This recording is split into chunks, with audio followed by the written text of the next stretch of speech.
Hello, hi. This is Dr. Gowri Ramachandran, Economist and Chartered Wealth Manager. There is a product which is happening a very steep, triple the time increase in the market. Do you all guess what it is? No, it is not onion. It is not tomato. It is something else, which is coconut oil and allied products. Okay, I thank you all for watching this channel and those who have subscribed it. And I request others also to subscribe it, press bell button, click on all options so that you continue to get all my videos. Kindly share it to all your people and then let it get widely talked about in the current topics in a very bite-sized video. I'm really curious to share this 3 times hike in the coconut prices. Coconut and coconut oil prices suddenly shot through the roof. Why? About a year ago, when you just go to a super bazaar and grab a liter of coconut oil, it is just about 200 rupees or so. Today it is almost about 550 plus, and in some of the branded one it goes up to 700 rupees. So this is, the wallet has been punched so heavily. So why is it happening? Let's just see the production portion of it. The southern states like Kerala, Tamil Nadu and Karnataka is the major producer of the coconut production. About 5.5 to 5.7 lakh tons per annum, and the consumption per capita per year per person is about 14 to 17 coconuts per year. This is the rough survey which has been done and put into that.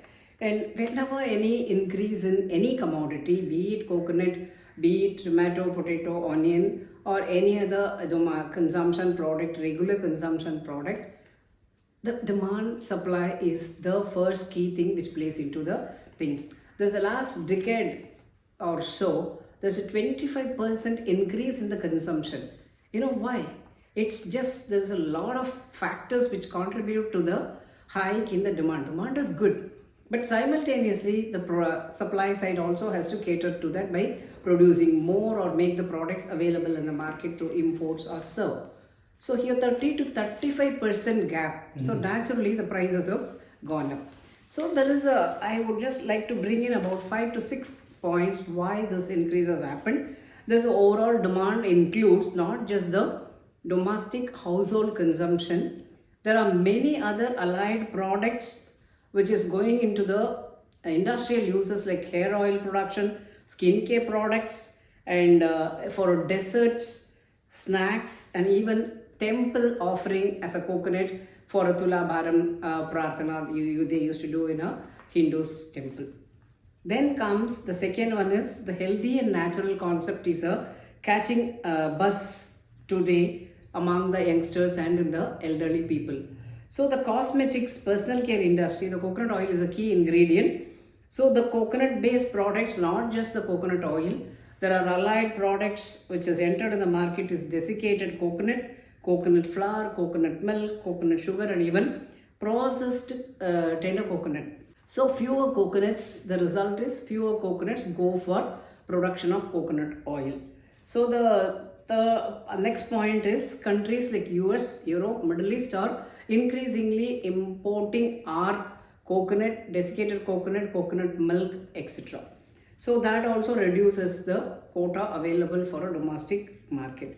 Then the next fast moving product in the coconut group is tender coconut. Everybody today wanted to go for a natural cooler, which is the tender coconut. Every street corner you see a vendor selling tender coconut, and so that also gives a very high profit for the owner as well as the seller, the domestic seller, retail seller. So this is another reason which is happening, which has not been factored into the production. So the climate condition and a prolonged drought, recurring heat waves in key coconut producing states like Tamil Nadu and Kerala is also another cause for the drop of 30 to 35% copra availability to the market. Then comes, okay, these are all the reasons. What do government do for it to see to that the position is brought to normalcy at the quickest point in time? So it prolongs, then there are more consequences to be seen. So the solution to ease this is Solvent Extractors Association has already represented to government to allow imports for just to 6 to 12 months, not just to flood the market, but enough to cool off the demand supply position. The import cost, the mathematics behind this import cost is very interesting. The international scenario, Philippines produces 16 lakh tons, which is 3 times higher than our Indian production, and Indonesia produces 10 lakh tons of coconut, and they also export 65 to 70%. And compared to this high volume production, their low labor cost, their production cost is including the import duties and tariffs. This is the landed cost for available for the consumers in India through the imported oil is cheaper. So government has to really look into that and go for a import quickly to see to that the other consequences are not entered into. Then this is just not one thing, we can't indefinitely import. And the export ban, which we have been doing it, export is also good. Again, at a short while, about 3 months or so, in the same period of import, if a export is also banned, then the entire supply will be there, and then the market will have the real price feel as to the normalcy. Then there are deeper problems into this. By that time, the non-availability and the increase in prices, hoteliers and others will look for alternate products to cope up this situation. So once people used to the different taste, may not come back to the costlier one so easily. That's one thing. Even if it is a cheaper products and taste change is one aspect, the other is adulteration. In the name of coconut oil, they also add on something else which will not be odorless, and so they will just easily add it off. That is a major threat, and government had to take serious action against the adulteration before it happens. Then ultimately the long-term solution is the farmers have to be taught how to produce more per hectare of land, the more tonnage. And the main reason is pests. Whiteflies have a playing in the production of coconut trees, and so that has to be addressed through a natural thing, and those are all to be taught to them to see to that it has been done on a long term. So to conclude, coconut oil is just not another product. It's a part of daily life for many Indian homes, especially South India, southern part, and Kerala in particular.